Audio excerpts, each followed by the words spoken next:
Welcome to Early Childhood Chapters, the podcast from Griffin House Books. I'm your host, Emily Garman.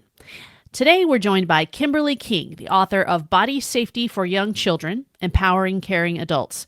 Kimberly is a certified sexual abuse prevention educator, a teacher, and a parent who has dedicated her career to helping families and educators create safer environments for children. In this episode, Kimberly shares actionable advice on how to teach body safety in an age-appropriate, empowering way, starting as early as toddlerhood. We'll discuss the importance of teaching children body autonomy, the myths and misconceptions surrounding this topic, and how to create a comprehensive body safety plan for your family or classroom. Whether you're a parent, teacher, or caregiver, this episode is packed with resources and guidance to help you feel confident tackling this critical subject. Let's dive in. Well, Kimberly King, welcome to Early Childhood Chapters, the podcast from Griffin House Books. We're really excited to have you here tonight. I love your book. That seems like a strong word for a book about this topic, but I think it's such a valuable book. The first chapter in the book is titled My Mess is My Message. And I think it really sets the tone for the book, for what you're talking about, the message you have, and lets people in. Can you talk about why you started the book that way and what that has meant for you? Yeah, sure. Well, thank you for having me, first of all. And I'm excited to talk about the book. I'm always talking about books, it seems like, and it's such an important topic. So, the motivation behind that title was Robin Robbins. I think she shared her personal journey about surviving cancer and helped so many people. And so when we had this issue happened. My son had an unsafe sleepover, I would call it, where a friend violated his body boundaries in a way that made him feel unsafe and uncomfortable, more than normal curiosity type of thing. So he came and told me right away because I had taught him some very simple body safety concepts and rules. So he knew to tell me. And so I thought to myself, and talking with my son as we kind of recouped from the situation, like, why don't we try to create something that could help other kids? Because we're definitely not alone. This happens to so many children. And the statistics on child to child sexual abuse are now completely staggering. They account for up to 70% of sexual abuse. So, this topic and talking about it is so important because sharing our messages and our mess can literally save another child's life, even with just a little bit of information. So, that's kind of where we started. As a parent, I know for me, the main reason that I've had difficulty discussing this with my child, with my family, is because I'm afraid of scaring her. I'm afraid of scaring my child. So I think this is difficult. It's a difficult topic for adults to discuss with each other. We certainly don't know how to talk to young kids about it. What are some of the suggestions you have for doing that? So I think the easiest way to start is just by normalizing conversations about their body and how it works and the right names for the parts. And then teaching, that they have body autonomy and they have body rights. So they don't always have to hug if they don't want to. And they're allowed to set some boundaries, even when they're children, because children have rights too. And I think often we forget that. But when we start talking about those very basic things in a kid-friendly way from the start, then the conversations that have to come after that are a whole lot less scary. And I recommend that by the time your child is 5, that you start reading some body safety books. There are so many great ones out there, and I mentioned in the book that we're talking about, I have book lists. So I have like my top 5 favorite kid-friendly book lists. But what's interesting about books for young children is that until very recently, nobody really studied whether they were effective or not, or whether they had the right strategies or not, or if they were going to scare children or not. So there was actually a researcher named Eleanor Craig. She's from the University of Leeds, and she did an extensive study on all of the books that are available and ranked like the top 10, which were rated as effective, kid friendly, with the right information, and just there were not that many that scored super high, but my original book, I Said No, was like the number one book in the study. So there are resources, and there are really good resources, not just mine, but there are a group of resources that are easy to just sort of start these conversations with. There's other authors, and we all work together in this field because, like, who wants to compete when we're talking about protecting children, right? So, like, I promote everybody's books, but some of my favorites are Janine Sanders. She is an author who writes body safety books. Sharia Shotes is another. And then just if you go and you search any like child advocacy center across the country and just type in child advocacy center or Aaron's Law, usually you can get to a list of recommended resources from your state. So those are the easiest ways to broach the topic. And even today, for instance, in kindergarten, I teach kindergarten as well. And today we started introducing the topic of consent before Christmas because, sometimes you get those unwanted hugs. And there's a great book called Don't Hug Doug. It's silly and funny and light, but it's a really important message. It's not scary at all. That brings up an interesting question that I wonder about. As a teacher, do you get pushback from parents saying, I don't want you talking about this kind of stuff with my child? Or are they happy that you're doing it because they're too nervous to? Yeah, that's a good question. So in 38 states, Aaron's Law, which is a law that requires public schools to teach K through 12 body safety and prevention education, that is already mandated in 38 states. So we're in Connecticut. I'm in Connecticut. And it's interesting because not many teachers even know that that's a mandate. When I was at the NACCE conference, I was talking with a lot of teachers from all over the country, and many don't know that it's even required. So I'm trying to figure out like why there's a gap. And I guess it's just like the trickle down of like, well, there's a law passed, and then it goes to the regional level, and then it goes to the principals and the superintendents. And somewhere along the line, there are some missed opportunities and missed information. But pretty much any school should be teaching body safety because it is not, and this is where we get mucky.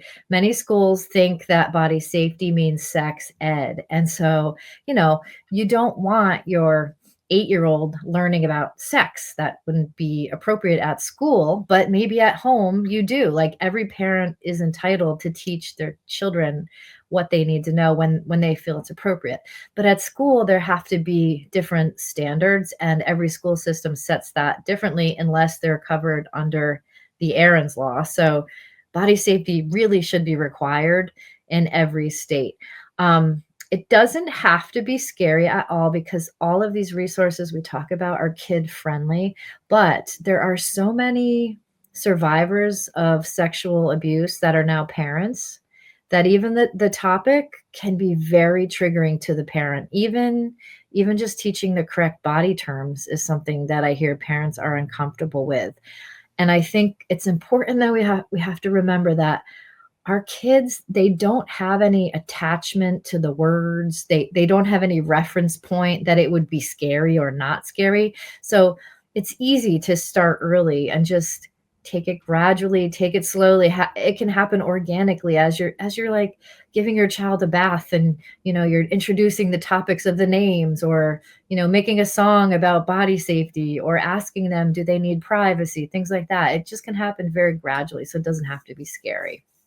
Earlier, when you were talking about your son's experience, you said that you were able to address what happened pretty quickly because you had taught him some really simple things to look out for, signs, red flags, kind of. Can you talk about what those are? I know they're in the book in more detail. Definitely. Well, one of the things that if I could go back, one of the things I would advise all parents is and this, I had to have him sleep over at my neighbor's because my husband was deployed and I was giving birth. So there was really like no other option, but I don't recommend sleepovers for kids that are under 10. It's just too risky for a variety of reasons. You don't know the level of supervision that the parents might have.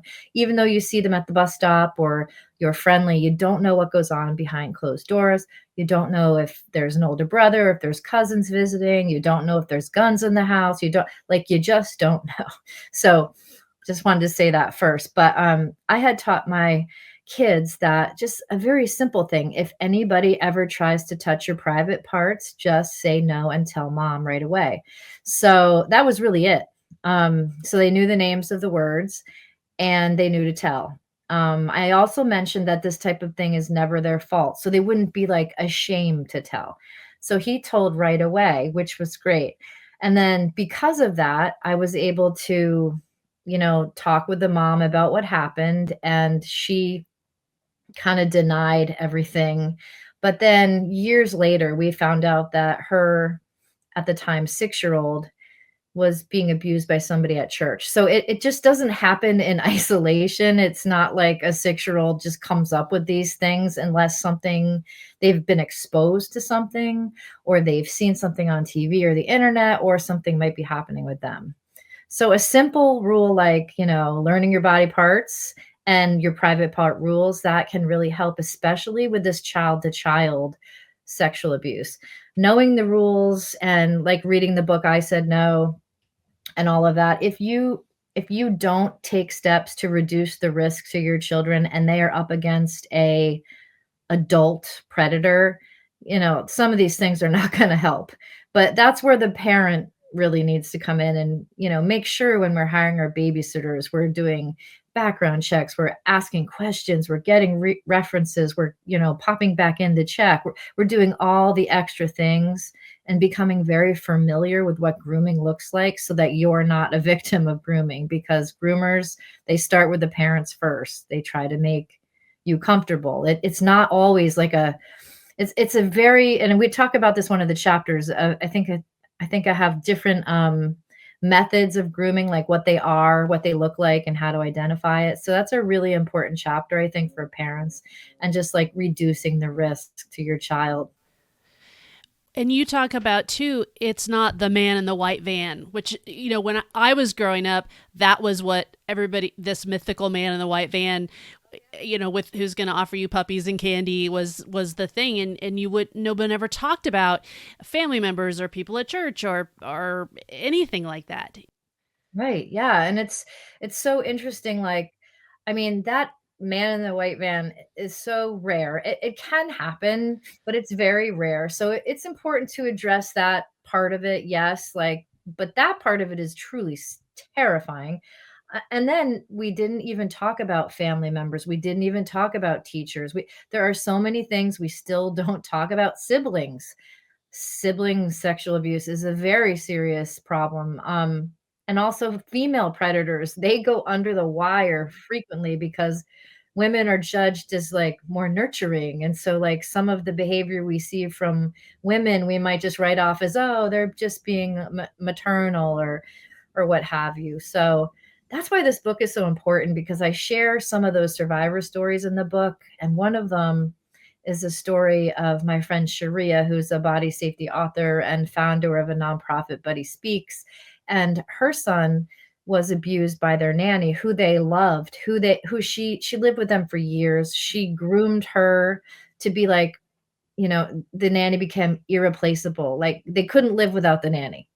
And then she groomed the community and the church and the school and everything. And Sharia couldn't really quite figure out why her son's behaviors were changing because they weren't typical like sexual abuse behaviors. They weren't really in the normal range of signs. So finally, the nanny did leave and the son told. And so her story, I think, is just so valuable because it's not always, what you expect. It's not always the man in the white van. It's not always, a creepy guy from the neighborhood. It can be anyone. It can be at any time. And one of the things we all agree upon is that it can only happen when an abuser has time and opportunity with your child. So time alone with your child and the opportunity to harm them. So, in a situation where a child doesn't tell for whatever reason, and I think there are a lot of reasons why a Oh child yeah. would be afraid to come forward, what are some things parents can be looking out for? Yeah. So, well, with Sharia, for instance, there were some changes in potty situations and accidents and bedwetting. But in other circumstances, there are absolutely no signs. One of the people I interviewed in the book shared that their behavior changed in, I think it was like third grade. They went from being the quiet, passive kid to this kid who was always getting in trouble and always fighting and touching everybody and roughhousing. And he kept getting detentions and he kept getting expelled.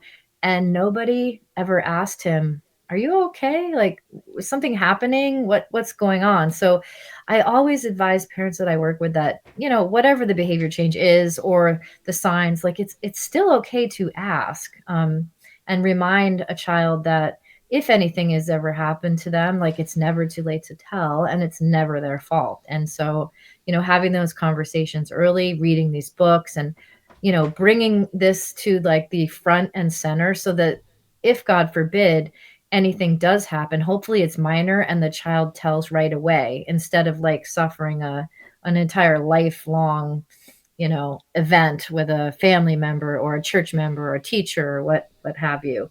Um, I do think that as parents, when we're dealing with teachers and counselors and principals, we have this inherent trust of those people, and I think that can be a blind spot for many of us. There was a case here in Westport, Connecticut, or no, Norwalk, Connecticut, of a counselor who was, doing school counseling in her office with a young boy, seventh grader. And so it came to fruition just a couple of months ago that this counselor was actually abusing the student while they were doing therapy in her office. So these are we really have to demand more and ask more questions and, ask for safe procedures, because whenever there's a closed door and an adult with a child, it's literally not safe. You were talking about Aaron's Law earlier, and I'm wondering, does that provide any training for teachers to teach this thing that they're supposed to teach? Yeah. So Aaron's Law, and you can look it up on aaronslaw.org. So Aaron's Law has all the states where it has passed and an extensive list of resources. So you can just really, there's so much there that I just encourage everyone to go there. But school systems can access free training, and so can any parent, from an organization called sapria.org. So that is a wonderful organization. Everything is free resources over there. And darknesstolight.org is another organization that does training specifically for teachers or for camp counselors. And we're all like now sort of catering the training to the need of the person. So it used to be just a blanket training, but now we're getting more specific on, how we're going to train a camp counselor versus how we're going to train a teacher. So there are great resources, and Aaron's Law is definitely something you should check out. And then if you're a parent listening or a teacher, ask your principal, "Hey, what is Aaron's Law?" and just see what they say, and then print out some information and throw it in the inbox, because it's really something that should be on everybody's radar. Does it provide any instruction? I would guess that one of the parts of the training would be if a child discloses to a teacher, or a teacher is seeing some different behavior or has some idea that something's happening, what do they do? Yeah, so in the training required by Aaron's Law, a person like me, who's a certified sexual abuse prevention educator, might come in and train the teachers, and they would take a curriculum, learn all of the information, and then have that as like a credential or continuing education unit. So that's one piece of it.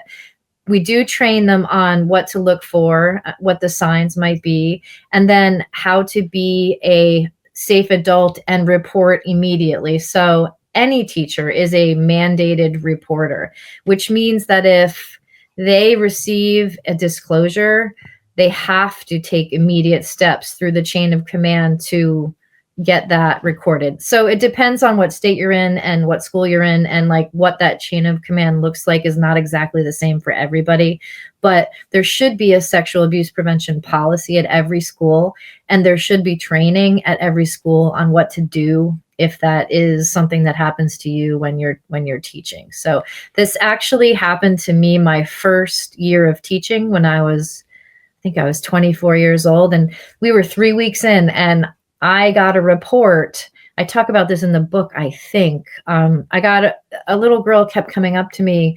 The first day she said her cookie hurt, and somebody took her cookie. That was the first day. And then the second day, she told me it hurt, and she pointed to her private area.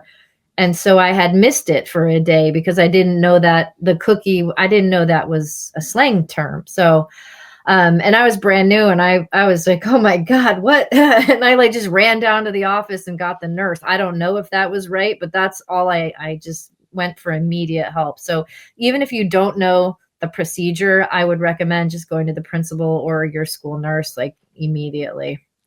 And that's something that a parent could ask their child's school for. What is the Oh policy yeah. on this? And if they don't have one, then that's an opportunity to get something like that together. And I would imagine the website you have mentioned has some resources for crafting Yeah, those too. definitely. You can, and there's a number of really easy ways to create a document like that. So frequently at schools where they don't have one, once somebody finds out this is a real crisis issue for our children, there'll be a parent or a PTA person who will say, well, let's just write it then. Like, why don't we have a policy? We should. So let's write it. And there are so many resources. You can craft your own. I help schools develop those as well. I'll have people send me things and say, like, what do you think? What's missing? What else do we need? So yeah, that's a really good idea to ask your school. Ask them as soon as you hear this podcast, because the quicker you get a prevention policy in place and training in place and resources and procedures in place, the safer your children will be. I'm trying to think about what a success story looks like here, because one of the things that I ask people when they're talking about a particular method of doing art or something, I'll say, well, tell me about some success stories here. I mean, the success story, by the time, so like your son told you right away, that's great, but it already happened to him. So Yeah. So success is not having it happen.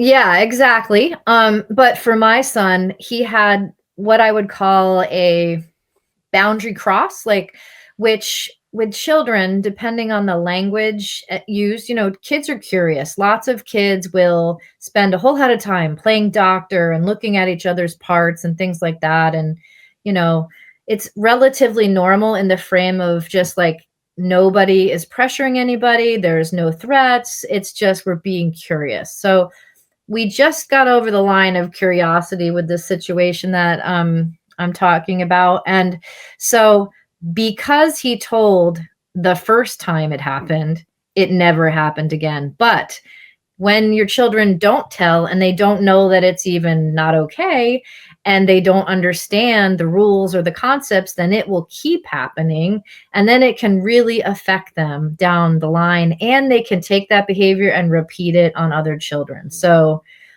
you might not be able to prevent everything, but the sooner your kids are educated and empowered on this stuff, the quicker your chances are to catch something. And I actually have like a couple of funny, you call them success stories, but I had a mom read my book, the I Said No book, and she wrote a kind of like a nasty review for it on Amazon. And, she said in the review, like, yeah, and after I read this book, I can't believe it, but my child told me that they had an incident with their cousin, and I'm so upset because, this is your fault because my daughter didn't tell. And I'm like, wait, what? She told you. She didn't tell you before the book because she didn't know. But after she read the book, she told you. And so now you can make changes to keep your child safe and get your child help. Yeah. So there's a lot of fun success stories that I teach a class called Body Boss Boot Camp online. So it's an online class for little kids, and I sing and dance and I talk to a doll, and it's just kindergarten Kim. And kids watch that. It's 8 minutes, 8 topics. And I have all these moms, emailing me back saying, "Oh, guess what? My son told his teacher that she had a red flag because she didn't ask permission to come in the bathroom." Like little rules that they learn. They're like now like identifying red flags and green flags. And so like kind of overdoing it, but in a fun way. So there's lots of those cute stories. And just correcting people is another thing. Like some mom wrote me that her daughter's teacher called a rear end instead of a bottom or a buttocks, and she like corrected her. So it's funny. There's lots of funny things that happen too with all of this. And I think kids like rules in that They way. They do. like to know, this is what I do if this happens. And oh, when a grown up's not following rules, then Oh they're going to make yeah. sure everybody knows about it too. Yeah, exactly. And one thing I tell parents, and this isn't, I don't know if you have the I Said No book. It's being republished in August. I was going to ask you about that. I do want to get that one, but I haven't. There are what if scenarios. So, one thing that is really helpful for kids is if you rehearse a scenario. So, just pick any scenario. It doesn't have to be about body safety. What do you do if you get off the bus and I'm not there? And then you talk through like a think, a say, and a do. So, what do you think? Should I worry? Should I not? What do I say? Let me call mom, or let me go to a neighbor's, and what do I do? So you take a plan that you generate with your child instead of just like rote rules. The Yeah. what ifs are really helpful because for body safety, like you never know if the situation is going to be exactly the same as like what's in the book. So if your child has practiced a few scenarios with you on what to think, say, and do, then if they are in a situation, they have the tools to get out of the situation, to think through it, and to like identify those feelings and take action, which is really important. A really great skill for anything, really. So When you encounter resistance from parents or educators, probably more so from parents, I'm thinking of that person who left you that review. yeah. Is it more just because they don't want to think about this? It's just too painful to think about anything happening to their child, so they just won't think about it and it just won't Yeah. happen. The kind of Right. I think that's part of it. And then I do think another part of it is that sometimes I know I blame myself when this happened to my son. I was like, well, I should have gotten my mom here sooner. I should, XYZ, I shoulda, woulda, coulda. And so if you read a book like this and then your child discloses, you can blame yourself and then you can lash out at other people. And so it's fine if anybody wants to lash out at me via a review or whatever. But if your child told and the harm stops, I consider that a win. So yeah, there can be resistance. The biggest resistance that I've ever had in teaching this, like to parents, for instance, today I had a after school chat with a number of parents about the topic. And the biggest question is, what if they get scared, or what if they do what's in the book? Like what if they copycat some of this abuse? And those are good questions, but it's very rare that a child would ever make a false report. It's very rare that kids feel like this book is scary. It's mostly, the parents and their fear and their attachment to the subject. So rest assured that these are really the easiest ways to start conversations. And I think, I wish I would have written this book for the body safety for young children first before writing the I Said No book, because ideally the parents need to learn all this first. You got to really, brush up, take some classes, read the book, and then start making a body safety plan for your family. we were talking about the man in the white van and the Yeah. things that we learned as kids versus what our kids are learning today, and the comfort of our parents in talking to us about this kind of thing, Yeah. and parents now. And I'm wondering, as somebody who's very in this field, and what are we doing better now, and what should we be doing better by now? No, that's a good question. I think what most people are doing better now is having these conversations with their kids in an open and honest way. I hear a lot of that. And I hear like really great parents taking brave steps to do things that they're uncomfortable with. And that's hard.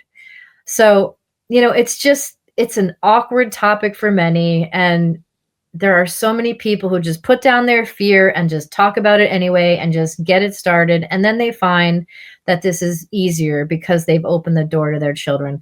Um, I think we are really harming our kids and ourselves these days, though, with the cell phones and the online risk. That's like a whole nother book, but that's really something that we can all do better.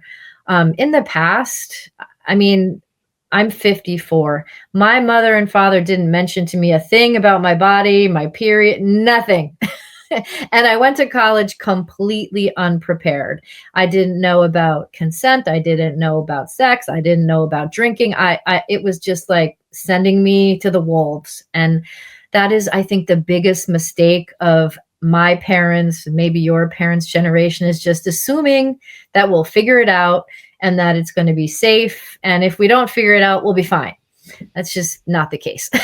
So, Yeah, I mean the resistance or questions, you're hearing from parents about, well, if I show this to my child and we talk about it, will they do the things in the book? It's the same kind of myth about, well, if we don't teach teenagers about sex, then they won't have sex, and yeah, we know right. that's not true. I mean, it just Right, doesn't, exactly. research doesn't bear that out. So It doesn't. So you've talked about some action items. I want to say, as a parent, how important I think reading your book is. The Just Say No book, when that comes out, but this Body Safety for Young Children book, it's about empowering those of us who care about kids. And so that's parents and teachers, counselors, school administrators, caregivers of any kind, grandparents.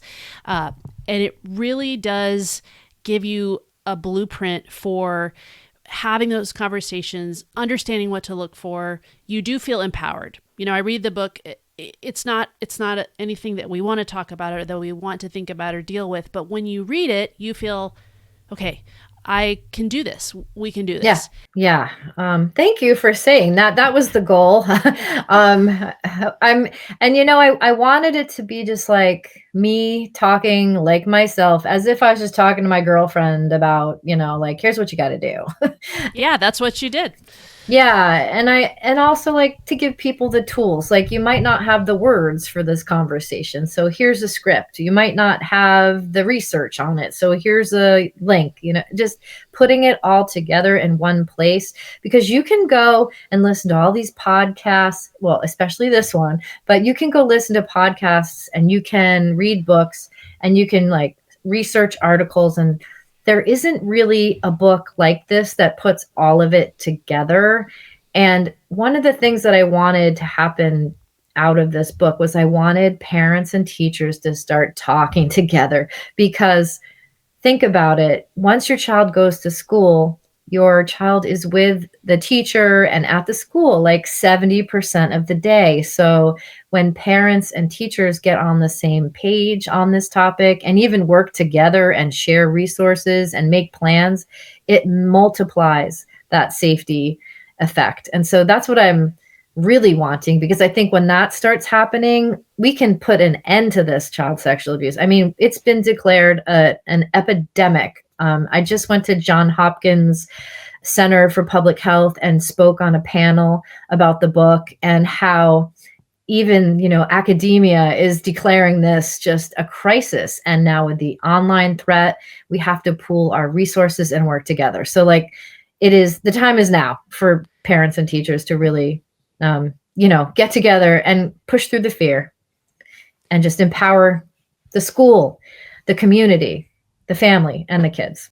And I think what that must look like too, I think about what I told my child when she was 3, 4, 5 years old, what you're teaching your kindergartners. And if they can get comfortable as a 5 or 6-year-old saying, you're sitting too close to me, I don't like that, this is my space, then when they're 16 and they're 21 and they're 45. They're Right. going to be able to say those things that, maybe you and I were said, well, don't be impolite.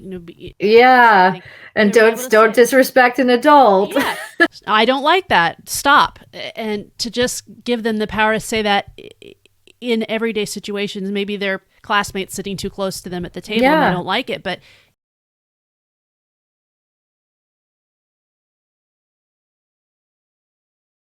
Absolutely. And you hear stories about adults who have been abused by, say, like a gynecologist or a gymnastics coach, or you hear all of these stories. And for me, like, when this happened to me, I didn't have the right words. I felt guilty. I felt like it was my fault. And so if we start this training early and we empower children with their voices and we let them know something like this is never their fault and they know who their safe people are, and we create a system around it, then we have a chance to create a childhood where children aren't going to be traumatized. And I think, wouldn't that be amazing? Like, we have the resources, we know what we know now. So, like, it's time to do it. And if you get resistance, you get resistance. That's okay. I'd rather have resistance than not talk about it because it is that important. I think that's an important point too. You may not do it perfectly. You're not going to do it perfectly, but Yeah. you got to do it. You can't wait until, well, I'm not prepared. I don't know what to say. You get the tools you need, get educated, and the book is a place to start. Yeah, it's a great place to start. Absolutely. So this episode is airing right before a busy holiday season. So we're getting together with family. Maybe we only see a couple times a year. We'll be wearing some uncomfortable clothing, maybe. What are some thoughts and rules, if we don't have time to read your book right now, that we can take as families going into the holidays? That is a great question. So I would review body safety with everybody, just the basics, like, you don't have to hug somebody if you don't want to. Your private parts have rules. If anything happens at all, tell me and I'll help right away. Just some basics like that. But for the adults, I have some really important rules you can follow that will absolutely prevent anything from happening to your child. So one of them is supervision. You always want to have a safe adult supervising children. No more going into the basement playing video games with all the kids running amok. No more going up into the bedroom with doors shut.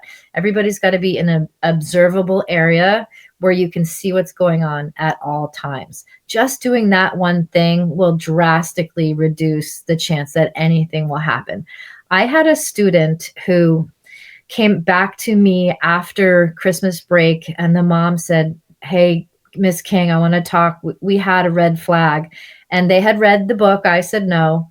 And their little person was abused by a 13-year-old cousin in between dinner and dessert. It took 5 minutes of unsupervised time. That's how fast it can happen.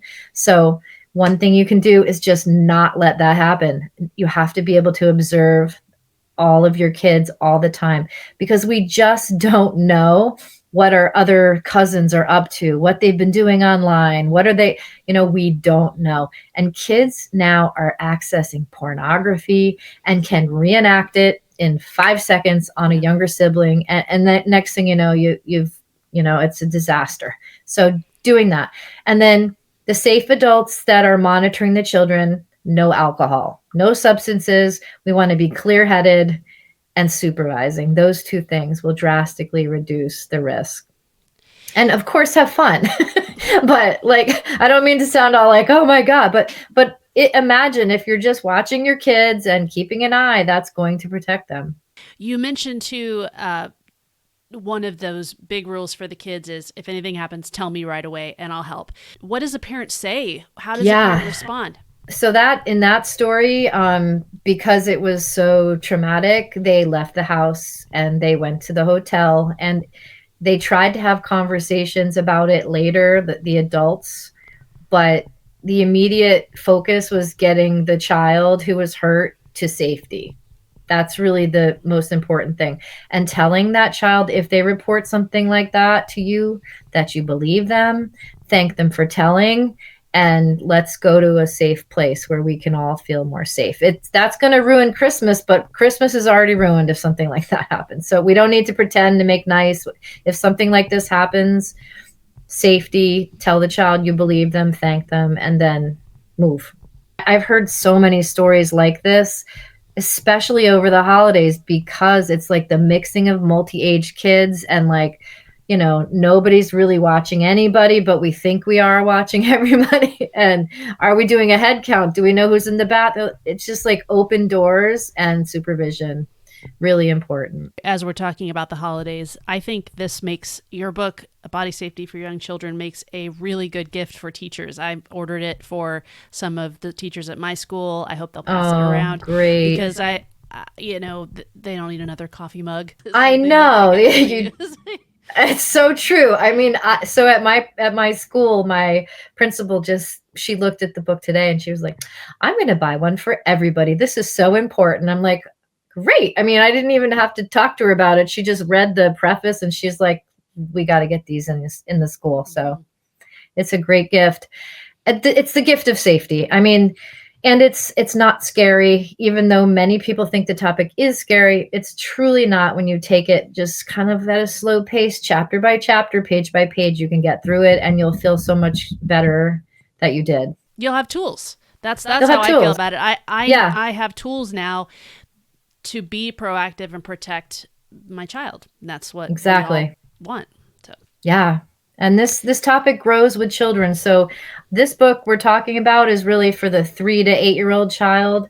I talk a little bit about online safety, but there are other resources that I mentioned in the book that can help you for the teen years. And, when you're prepping for your kids going off to college, the topic grows with the child. And so having that conversation where no matter what, your child knows that if anything happens, it doesn't matter what it is, they can tell you and you're not going to judge them. You're not going to make them feel bad. You're going to listen to them, help them, and believe them.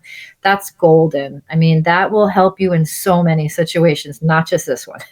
So it applies across the board. Thank you for listening to this powerful episode of Early Childhood Chapters. I hope you gained valuable insight from Kimberly King about teaching body safety and empowering the children in your life. Remember, open and honest conversations combined with the right resources can make all the difference in creating a safer environment for kids. If you'd like to learn more about Kimberly's work or purchase her book, Body Safety for Young Children, check out the show notes for links and additional resources mentioned in today's episode. Don't forget to subscribe to the podcast so you never miss an episode. And if you found this conversation helpful, please share it with other people who care for young children. Together, we can make a difference. Thanks for joining us, and we'll see you next time.